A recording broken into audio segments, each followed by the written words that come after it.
Slum free city બનાવવાના ભાગરૂપે કેન્દ્ર સરકારના સહયોગથી વિવિધ વિસ્તારોમાં આકાર પામેલ બીએસયુપી પ્રોજેક્ટના ફેઝ 2ના 161 મકાનોનો ડ્રો આજે મેયરના હસ્તે કરવામાં આવ્યો।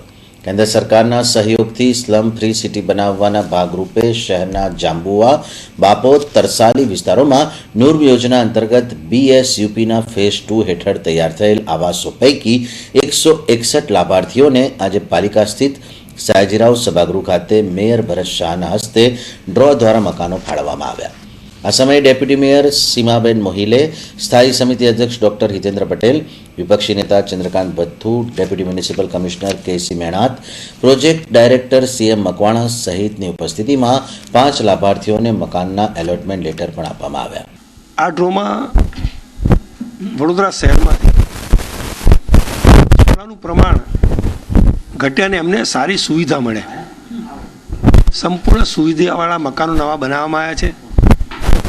એમને પાણી, ડ્રેનેજ, આંગણવાડી, ગાર્ડન, આ સુવિધા સાથેના ફ્લેટોની અંદર બધી સુવિધા હોય છે। એને આ સુવિધા સાથેના મકાનો આપવામાં આવે છે। આ જેન્યુઅલમાંથી સેકન્ડ ફેઝના મકાનો છે। 161 મકાનનો ડ્રો આજે કરેલ છે। જ્યારે વિપક્ષી નેતા ચંદ્રકાંત ભથ્થુએ લાભાર્થીઓ પાસેથી વધુ રકમો લેતી હોવાનું જણાવ્યું છે। એની અંદર એનયુઆરએમની નીચે આ લોકોને પાકા મકાન બનાવી એમને ગરીબી રેખાથી સ્તર એમનું ઊંચું થાય એ પ્રમાણેની સ્કીમ ચાલુ કરી, જેની અંદર એક પોલિસી નક્કી કરવામાં આવી કે 50% પૈસા સેન્ટ્રલ ગવર્મેન્ટના, 20% પૈસા રાજ્ય સરકારના, 18% પૈસા લાભાર્થીઓના, 12% પૈસા કોર્પોરેશનના। આજે જે ડ્રો થયું છે અથવા પહેલાં બી જે ડ્રો થયું છે તેમાં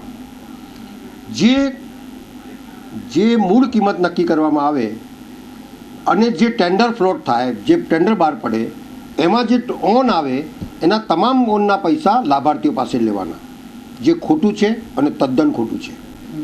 2,39,000નું મકાન બતાડ્યું છે।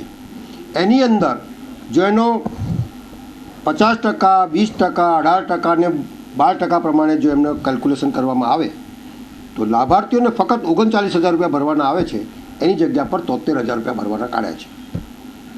આ ખરેખર ગરીબો સાથે ચીટિંગ છે, એની મજબૂરીનો લાભ લેવામાં આવે છે એવું મારું સ્પષ્ટ માનવું છે।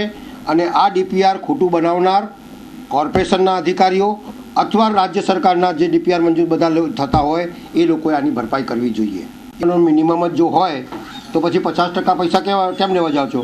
કેમ રાજ્ય સરકાર પાસે 20% અને કેમ સભામાં તમે ઠરાવ કરાયો છો 12%નો? તો વધારાને કરાયું તો એવું લખ્યું છે અંદર સભામાં કે ભાઈ 12% મેક્ઝિમમ અને ઓન જેટલા લેવાનો તો તમારા ઘરનું રાજ ચાલે છે। અરે કોઈ બી અધિકારી હોય, એક પોલિસી નક્કી થઈ હોય એના ઉપર ના જઈ શકે કોઈ પણ અધિકારી હોય। સવાલ એ છે કે ગરીબો જોડે ચીટિંગ થાય છે એ નક્કી છે અને દેખાઈ આવે છે। એક પોલિસી નક્કી થઈ હોય એના ઉપર ના જઈ શકે કોઈ પણ અધિકારી હોય। સવાલ એ છે કે ગરીબો જોડે ચીટિંગ થાય છે એ નક્કી છે અને દેખાઈ આવે છે। અને એની અંદર જે શરતો મૂકી છે, બીજું તો બધું વધારે બહુ છે કે એની અંદર શરતો મૂકેલી છે કે ભાઈ તમને લાઇટ આપી દઈશું, તમને પાણી પૂરતા પ્રેશરથી મળીશું, તમને સ્ટ્રીટ લાઇટ આપી દઈશું, તમને બાળકોને ભણવા માટેનું ઘર બનાવીશું, રમત માટે એવું એક પણ તમે એનયુઆરએમના મકાન જોઈ જાઓ, ટાંકીઓ 1 વર્ષમાં ફાટી જાય છે। આ કઈ સ્તરનું બાંધકામ છે? અને આવાવાળા વખતની અંદર આવા લોકો જો બાંધકામ કરશે તો આ વડોદરા શહેરની પરિસ્થિતિ, ગરીબોની પરિસ્થિતિ શું થશે એ આપણે નક્કી કરવાનું છે।